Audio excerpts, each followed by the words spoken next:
नमस्कार, श्री स्वामी समर्थ सगळ्यांना. मी अंजली कुलकर्णी स्वागत करते तुमचं आपल्या यूट्यूब चॅनलमध्ये, ज्याचं नाव आहे माझी स्वामी सेवा. तर आज तुम्ही म्हणाल आज बॅकग्राऊंड चेंज आहे. तर जी मी रोज महादेवाच्या मंदिरात जी पूजा करते रोजची नित्य नियमाने, तर मीच तीच पूजा जी आहे तर ती मी तुमच्याबरोबर शेअर करणार आहे. मला एका ताईंची कमेंट पण आली होती की आमच्या शेजारी म्हणजे महादेवाचं मंदिर आहे, तर ती कशी पूजा करायची, काय करायची, नक्की ताई सांगा. तर त्याच्यामुळेच मी आहे ना हा व्हिडिओ करते. तर तुमच्याबरोबर म्हणजे मी कशी पूजा करते, म्हणजे दोन गोष्टी तुम्हाला पण शिकायला मिळतील. ज्यांना माहीत नसेल त्यांना व्हिडिओ करायला आहे ना थोडंसं म्हणजे अवघड होतं आहे. कोणी ना कोणी येतं आहे. आणि हे जे बेलाचं झाड आहे, तर याच बेलाच्या झाडाखाली माझी नित्य नियमाची जी पूजा आहे तर ती करते. आणि काय काय करते मी मंदिरात आल्यावर, जेणेकरून आपल्या आयुष्यामध्ये खूप बदल होतात. आणि आजूबाजूच्या गाड्यांचा आवाज आहे, कारण की हे जे मंदिर आहे तर ते रस्त्यावर आहे, तर इग्नोर करा त्या गाड्यांचा आवाज. आणि म्हणजे कसं आहे, बऱ्याच ताईंना दोन गोष्टी माहिती होईल का कशी पूजा करायची काय. तसं तर सगळ्यात ताईंना माहिती असतं, पण एक दोन ताई असतात का त्यांना नसतं माहिती. आणि एक दोन जणींनीच म्हणजे जी पूजा केली तर त्याचं समाधान माझ्यासाठी खूप मोठं आहे. तर तेच मी तुम्हाला सांगणार आहे. आता कुणी म्हणेल की पूजा दाखवायची नसते, पण मला नाही वाटत की मी जर तुम्हाला माझी पूजा करताना दाखवली तर मला त्याचं काही नुकसान होईल. तर मी माझ्या मनाला हेच सांगते की जर माझ्यासाठी पूजा मी काही एवढी लगेच खूप हे करणार नाही का. खूप मला माहिती आहे, जे मला माहिती आहे तेच मी तुमच्यापर्यंत शेअर करणार आहे. तर असा गैरसमज करू नका. आम्हाला पण माहिती आहे कशाला शेअर करते, आणि अशा पूजा शेअर करू नये. तर मला तरी नाही वाटत आहे की माझं नुकसान होईल. तेच समाधान माझ्यासाठी खूप आहे, त्याच्यामुळेच ही पूजा मी शेअर करणार आहे. तर हे बेलाचं झाड बघा किती मोठं आहे. आता ते आहे ना थोडं छाटलं आहे, त्याच्यामुळे ना छोटं दिसतंय आणि त्याला पालवी फुटलेली आहे. आणि त्याच बेलाच्या झाडाखाली माझी रोज म्हणजे स्वच्छता पण तेवढीच असते. मंदिरात गेल्या गेल्या तर माझी अशी स्वच्छता असते. आधी मी मंदिर झाडून घेते, पण मी गेल्या गेल्या आहे ना कोणीतरी आधी येऊन मंदिर झाडलं होतं, मग मी मंदिर झाडलं नाही. तशीच बेलाच्या झाडाखाली आले. बेलाच्या झाडाखाली जे पण काही पानं कचरा वगैरे असतं तर मी स्वच्छ करून घेते. परत जे लोकांनी फुलं वगैरे अर्पण केलेले असतात ते पण मी बेलाच्या झाडाखालचं स्वच्छ करून घेत असते. आणि मग बेलाच्या झाडाखालचं झालं का झाडून, मग मी आजूबाजूचा परिसर जो असतो तो सुद्धा स्वच्छ करून घेते. फक्त मंदिर आणि बेलाच्या झाडाखालीच नाही स्वच्छ करत, जो पण आजूबाजूचा जो परिसर आहे मंदिराचा मागचा आजूबाजूचा, म्हणजे रस्त्यावरच मंदिर आहे, खूप घाण येते, तर मग मी ते आवरून घेत असते. आणि आपण जर ही सेवा रोज केली ना, तर ही सेवा जी आहे तर ती इतकी उच्च कोटीची आहे. तर मंदिरात आले ना बाकीची तर स्वच्छता होतीच, पण हे जास्त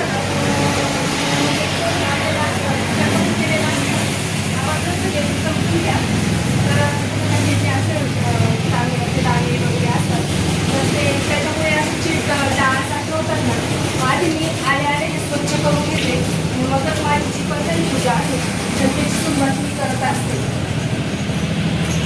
चिकट होतं, दिवसभर पूजा कोणी ना कोणी करतच असतं, त्याच्यामुळे ही जागा पूर्ण चिकट होऊन जाते. मग ते आपण स्वच्छ केलं तर आपल्या मनाला पण बरं वाटतं आणि पूजा करायला पण प्रसन्न वाटतं. त्याच्यामुळे मी आधी सगळं स्वच्छ करून घेते आणि मगच पूजेला सुरुवात करते.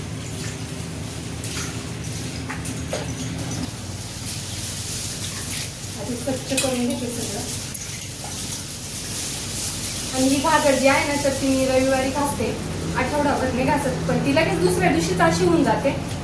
मी घासते किंवा इथल्या आजी ज्या आहेत ना तर त्या घासतं, म्हणजे जे लवकर येईल ते घासतं. ह्या रविवारी मीच घासली होती, पण ती ना पितांबरीने लगेच खराब होऊन जाते.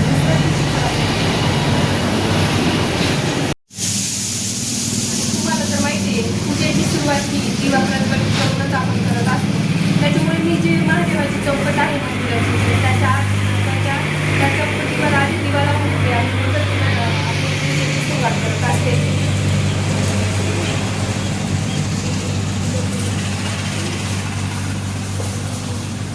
आणि घरूनच मी सगळं सामान वगैरे तेलाची पानं वगैरे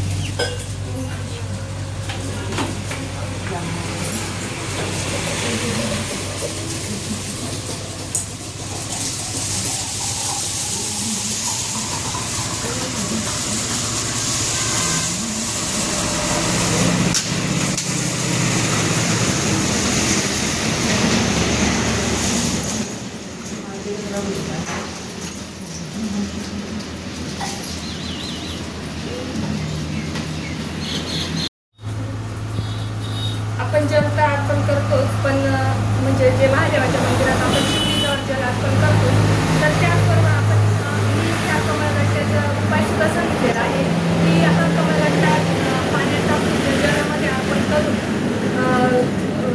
म्हणजे जलामध्ये जर टाकून ते जल जर अर्पण केलं तर त्याचं काय फळ आहे तर ते मी तुम्हाला सांगितलेलंच आहे. पण जर आपल्याला लगेच आपली त्वरित इच्छा जर पूर्ण करायची असेल तर एक बेलाचं पान सुद्धा आपण या पाण्यामध्ये टाकून ते जल अर्पण करू शकतो. आणि जल अर्पण करताना तुम्ही असं करायचं, एकदम लगेच शिवलिंगावर जल अर्पण करायचं नाहीये. आणि जल अर्पण करताना तुम्हाला तर माहितीच आहे कोणता मंत्र म्हणतो आपण, श्री शिवाय नमस्तुभ्यं. आणि कमळगट्ट्याची बी जर आपण मनी जर आपण जलमध्ये टाकून ते जल जर अर्पण केलं तर आपलं म्हणजे जो व्यवसाय आहे म्हणजे अगदीच बंद पडलेला आहे, आवक जी आहे पैशाची आर्थिक अडचण आहे, तर ती ह्या उपायाने म्हणजे लगेच आपला जो व्यवसाय आहे तर तो चालू होतो आणि पैशाची अडचण आहे तर ती हळूहळू दूर होते. आणि नंतर हे पाणी जर आपण घरी घेऊन जायचं आहे थोडंसं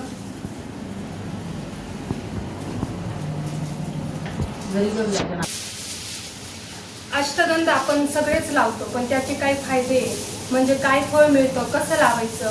आता मला म्हणजे मी मागे एका व्हिडिओमध्ये सांगितलं होतं की मी अष्टगंध कसं लावायचं जेणेकरून आपली परिस्थिती सुधारते. तर असा अष्टगंध जर लावला आपण तर परिस्थिती म्हणजे किती पण खाली असो, किती पण बिकट परिस्थिती असो, तर आपल्याला अशा प्रकारे जर आपण अष्टगंध लावलं तर आपली परिस्थिती लवकरात लवकर सुधारते. म्हणजे पैशाची आवक जी आहे तर ती वाढते. आता हे करंगळी शेजारचं बोट आणि मधलं बोट या दोन बोटांनी आधी अष्टगंध घ्यायचा आहे. ही केशर घेतलेले या दोन बोटांनी अष्टगंध लावायचा आहे आधी. आणि त्याच्यानंतर हा जो बोट आहे ना तर त्याच्याने वरची जी लाईन आहे तो वरची जी रेष आहे ती लावून घ्यायची आहे. तर असा अष्टगंध जर आपण लावला तर आपली परिस्थिती कितीही बिकट असो, कितीही खाली असो, म्हणजे अगदी घरामध्ये पैसेच नाहीये तर अशा परिस्थिती असताना जर तुम्ही असं अष्टगंध किंवा केशर अशा प्रकारे जर लावलं तर आपली परिस्थिती जी आहे तर ती हळूहळू सुधारायला मदत होते आणि आपली पैशाची जी अडचण आहे तर ती कायमस्वरूपी दूर होते. तर अशा प्रकारे आपल्याला अष्टगंध लावायचा आहे. आधी या दोन बोटांनी खालच्या दोन लाईन मारून घ्यायच्या आहेत आणि नंतर हा जो बोट आहे तर त्या बोटाने आपल्याला वरची लाईन मारून घ्यायची आहे. अशा प्रकारे तुम्हाला अष्टगंध लावायचं आहे. आणि आता त्याच्यानंतर तुम्हाला एक बेलाचं पान घ्यायचं आहे. एक बेलाचं पान घ्यायचं आहे, त्याला अष्टगंध लावायचा आहे आणि एक अक्षर म्हणजे तांदळाचा दाणा त्याच्यावर ठेवून अखंड तांदळाचा दाणा घ्यायचा आहे. फक्त एक घ्यायचा आहे आणि तो तुम्हाला शिवलिंगावर आपल्या मनातली इच्छा सांगून जर तुम्हाला त्वरित तुमची इच्छा पूर्ण करायची असेल तर ती तुम्हाला काय करायची आहे, मनात महादेवांना सांगायचं आहे आपली मनातली इच्छा.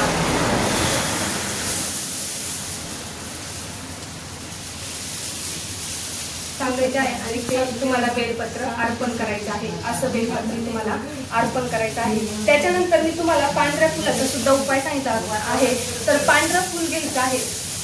जर आता जो याला मी उपाय सांगितलेला आहे ज्यांची परिस्थिती खरंच खूप बिकट आहे, खूप खालच्या याला आहे म्हणजे तर त्याच्यासाठी हा उपाय आहे. जो मी हा उपाय सांगितलाय त्याच्यासाठीच हा आहे. तुम्ही हा करा. तर हे पांढरं फुल घ्यायचं आहे आणि त्याला मी तुम्हाला सांगितलं होतं एक वस्तू लावायची आहे. एक वस्तू त्याला लावून अर्पण करायची आहे. तर ती कोणती वस्तू आहे तर तुम्हाला पांढऱ्या फुलाला आपल्याला मध घ्यायचं आहे आणि ते मध लावून ते फूल जे आहे तर ते आपल्याला शिवलिंगावर अर्पण करायचं आहे. तर याच्यासाठीच आहे ज्यांची परिस्थिती खूप बिकट आहे, हालाकीची आहे, तर ते पांढऱ्या फुलाला मध लावून तुम्ही शिवलिंगा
अशी झाली माझी म्हणजे अगदी सोप्या पद्धतीने मी करते रोजची माझी जी पूजा आहे तर ती.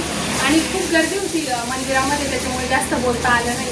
म्हणजे नाही का कसं तरी वाटतं आणि व्हिडिओ शूट करायला म्हणजे असं आपल्याला पण मनाला योग्य वाटत नाही, पूजा करताना व्हिडिओ करता ते पण चांगलं वाटत नाही. आणि आजूबाजूच्या गाड्यांचा पण इतका आवाज आहे, त्याच्यामुळे ना तुमच्यापर्यंत जर क्लिअर आवाज आला नाही तर खरंच कमेंटमध्ये विचारा काही प्रश्न, तर मी नक्कीच उत्तर देईल. आणि तसं कोणी असलं ना तर बोलायला सुद्धा आपल्याला जे म्हणजे नाही का डीपमध्ये माहिती द्यायची असते ना तर लोक आपल्या तोंडाकडे बघतात.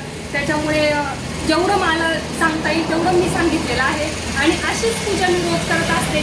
जर ते तुम्ही या बोटाने गंध लावला, केशर म्हणा, अष्टगंध म्हणा, आणि त्याच्यानंतर या बोटाने लावलं तर आपली खरंच मी तुम्हाला आत्ता मागे पण सांगितलं व्हिडिओमध्ये, तर आपली कुठली कितीही बिकट परिस्थिती असो नक्कीच सुधारणार मदत होते आणि हळूहळू आपल्या सोन्याचे दिवस यायला सुरुवात होते.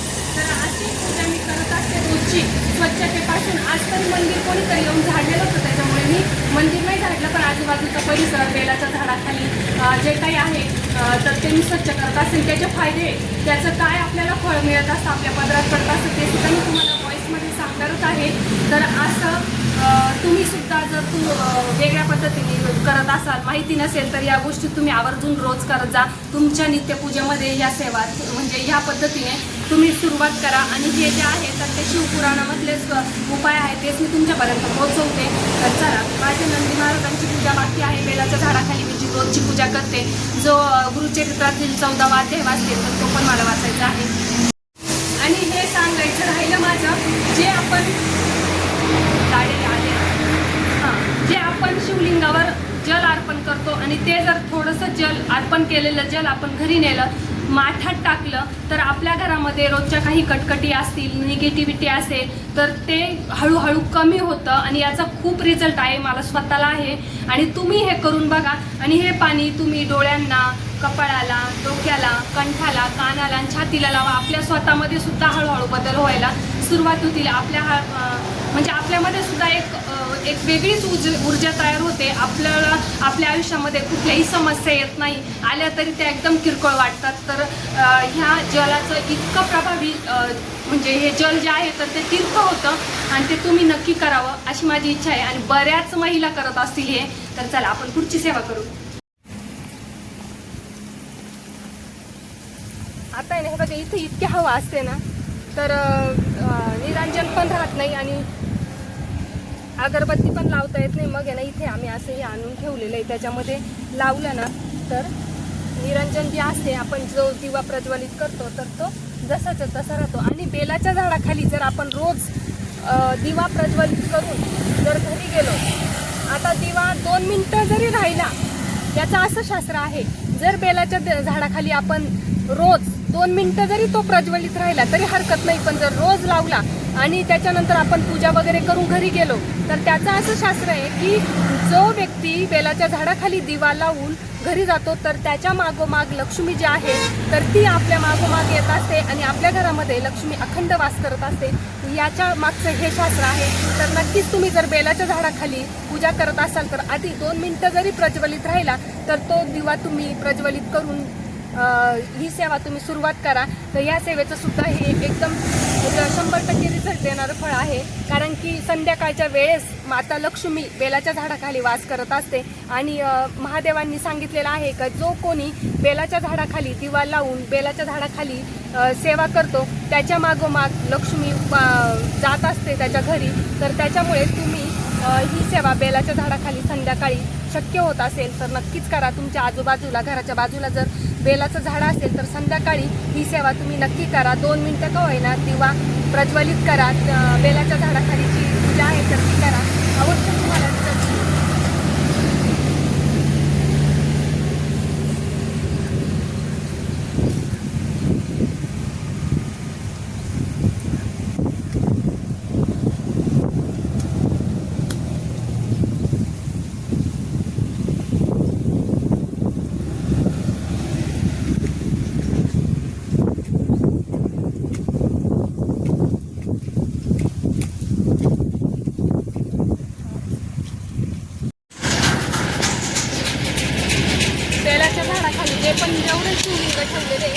आधी त्यांची मी पूजा करून घेते आणि नंतरच बेलाच्या झाडाखाली बेलाची वृक्षाची पूजा करते.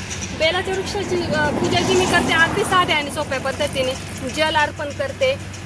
परत दिवा तर मी प्रज्वलित करूनच घेते आधी आणि तो दिवा पण राहत नाही. आणि मी तुम्हाला सांगितलं होतं स्वामी महाराजांनी मला कोणता कौल दिला होता, तर तो जो फोटो आहे तर तो अगदी इथे जसाचा तसा उभा होता. आणि बघा म्हणजे इतका म्हणजे दिवा 2 मिनटं सुद्धा राहत नाही. तर तो फोटो मी म्हणजे अर्धा पाऊण तास मंदिरातली पूजा केली आणि त्याच्यानंतर इथं आले होते तरी तो फोटो जसा तसा स्तब्ध उभा होता. जर म्हणजे स्वामी महाराजांनी मला कोणता कौल दिला त्याचा व्हिडिओ आहे तर तो नक्की बघा. तर तो फोटो इथे एवढ्या हवेमध्ये जसाचा तसा उभा होता. तर हा कुठेतरी स्वामी महाराजांचा कौल होता आणि मी माझं कार्य चालू ठेवलं आहे. मी कोणाच्याकडे लक्ष दिलं नाही तेव्हापासून आणि तेव्हापासून स्वामी महाराजांच्या कृपेने मला एकही वाईट कमेंट आलेली नाही आहे. तर दिवासुद्धा राहत नाही इथे पण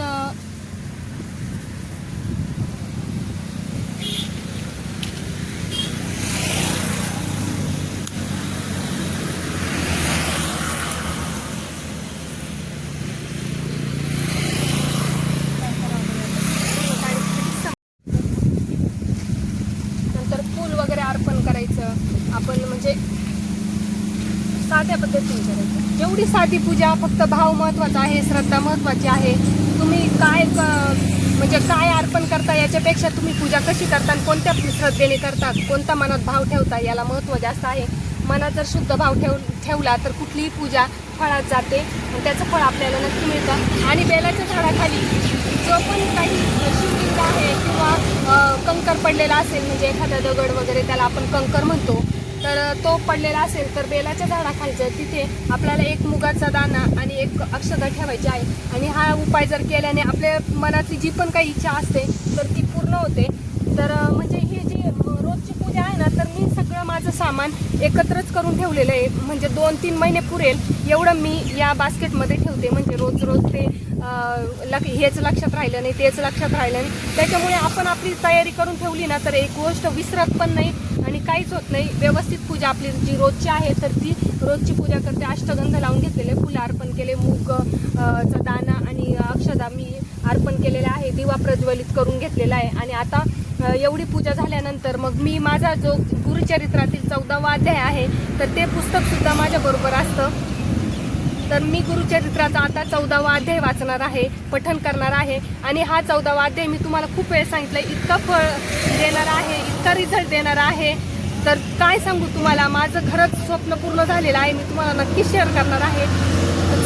गुरुचरित्रातील 14वा अध्याय हा असा आहे, सर्व मनोरथ पूर्ण करणारा. त्याच्यामध्ये तसं लिहिलेलंच आहे की कुठलीही इच्छा असो, लग्न असो, प्रॉपर्टीच्या संदर्भात असो, म्हणजे कुठली घर घेण्याच्या संदर्भात असो, जर तुम्ही ही सेवा बेलाच्या झाडाखाली केली तर 1000 पटीने फळ तर आपल्याला मिळतंच, पण त्वरित इच्छा आपली पूर्ण होते. तर नक्कीच ही सेवा तुम्ही करा. मी कळकळीने का सांगते का याचं फळ खूप मिळतं. म्हणजे 100% रिझल्ट देणाऱ्या सेवा ज्या असतात तर त्या मी तुम्हाला परत सांगते. आणि मग मला कमेंट आता का तुम्ही परत सांगतात. मी खरंच कळकळीने सांगते. ज्या माझ्या स्वप्न पूर्ण झालेले, ज्या माझ्या इच्छा पूर्ण झालेल्या आहे त्या तुमच्यासुद्धा हो, हीच मी प्रार्थना करत असते देवादिदेव महादेवांना, स्वामी समर्थांना. माझे माऊली जे आहेत तर त्या खरंच आपल्या ज्या इच्छा आहेत श्रद्धेने जर आपण सेवा केली तर ते नक्कीच पूर्ण करतात. तर तुम्ही सुद्धा ही सेवा करा अशी माझं मत आहे. तर चला मी आता वाचनाला सुरुवात करते.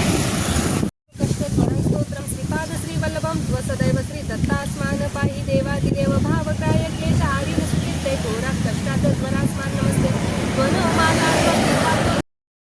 तर आता माझी सगळी पूजा झालेली आहे जी मी रोज करते ती. आणि मला आता ही पूजा झाल्यानंतर मी केळीच्या झाडाखाली जे विष्णू सहस्रनाम पठण करते तर तिथे पण जायचं आहे. रोज मी आधी तिथे जाते पण आता व्हिडिओ शूट करायचा होता. म्हणजे लवकर जर आला तर कोणी राहत नाही म्हणून आम्ही लवकर आलो होतो.